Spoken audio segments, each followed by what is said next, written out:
A day in my life as a junior architect. Natagadala ng TikTok snacks during lunch. Gusto ko yung lahat nakatingin. Ang laki naman. Perfect. Wala ko isang ganito. Sira, buksan natin. Yeah, amazing. Ang dami niya. Ay, parang siyang tropik. Ikaw muna, pakita mo muna. Tingnan mo ka. Reaction mo. Sarap. Asim. Pero sarap naman. Sarap. May asim siya. Pinakapal siya. Kayo sa canvas. Kakaway sa ka. Parang siyang Marty's bra. Oo nga, parang Marty's. Pero masarap naman. Pero ang sarap. Pink. Uy, grabe naman. Mag-higa sa camera. No. Ito tayo natin. Parang to.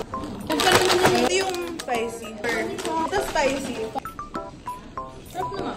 May mas gusto ko yun. Ano mas masarap? Cracklings o yan? Malasa pa ako din. Actually, ginagawa mo din. Ano to? Yun.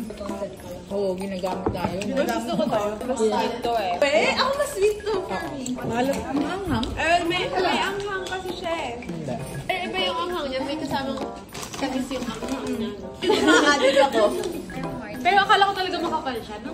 So, nabili ko tong cracklet sa TikTok shop. Link is in my showcase and down below. Pero meron din siya sa Orange app. Link is in the comment. Try nyo na siya kasi unique and worth it siya. Mas bet ko yun. Oo, kasi malasa siya. Padala kay Red Horse. Oo.